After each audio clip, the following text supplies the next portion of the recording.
Man, the journey has been, I feel like I'm a 60-year-old man with all the experiences that we've all been through. I started coaching when I was 18 years old and coached for several different clubs. I was in the Valley. I started out in the Valley with CSUN, and that didn't last very long. I was kind of into a ton of other things, and I started coaching early. So I made coaching my primary focus. I started coaching with North Valley, with some clubs in Agora, and then I moved into Santa Monica. I was coaching with a girls club there, the Westside Breakers, morphed into head coaching job with Santa Monica College. Fast forward, now I start working with Juan Guerrero, and we link up to start LAUFA. Back then it was LAFA, basically LAUFA before it was LAUFA. We built that club around his 99s team, which is phenomenal. Any of you guys who know that team. And then that club morphed into LAUFA, where I took over as a director for the academy. And then was offered to go back to the West Side to direct what used to be FCLA, now is LA Breakers. Can't keep track, but so I directed there for a little while, and then led me to the LAFC experience, where I joined, I think, in 2017. So at LAFC, I wore a lot of different hats, had a lot of fun, learned a lot, met some really good guys, some guys I still keep in touch with daily. But LAFC was definitely a stepping stone that I can look back on and just shed a lot of value in my career.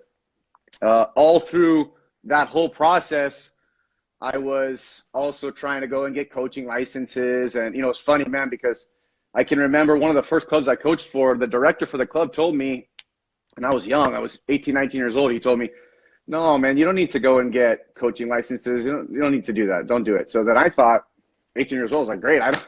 If I don't need to do it, I'm not doing it. So I didn't do it for three, 4, 5 years. I wasn't getting licenses. I was just coaching and no idea what I was doing. And then later on, mandates are starting to come with the federation. So now you jump into an academy program and you have to have this license or you have to have that. So I started taking licenses. I took my D.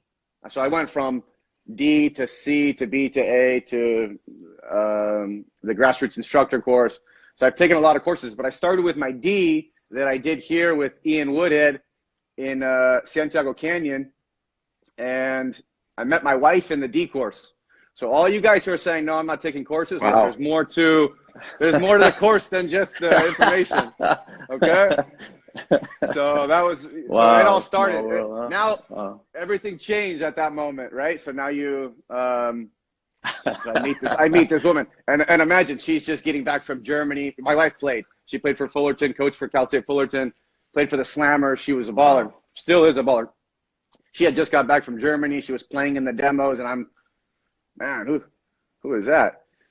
So one thing led to another. Thank you, JT Servin, who set us up.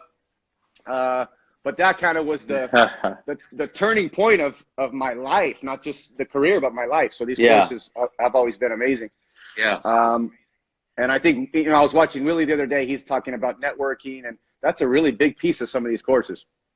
So start taking some of these courses. I get married a year later after meeting Lauren.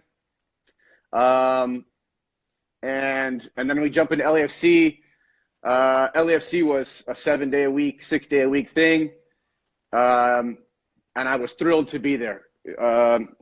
We put in a lot of work. I did community clinics. I was the director for all the camps that they did. I was the head coach for the U12s. And I was also responsible for building the incoming team. So now recruiting and trying to get a grasp on all the talent in the area and bringing players in.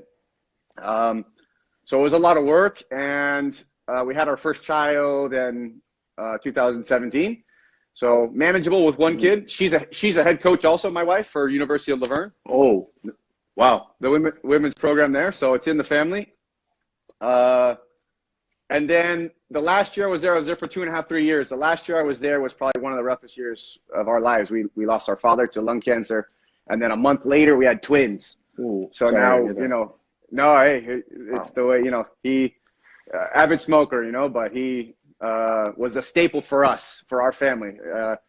But then imagine, okay, a month later, now you have twins. You went from a 2v1, and we were the numerical advantage, my wife and I, and then all of a sudden you flip the script and it's 2v3. So you went to an everything underload. changed. Yeah. So defending, definitely numbers down, but beautiful all the same, you know. So we decided, we had some decisions to make. We left LAFC, moved on, and now I started my own training program.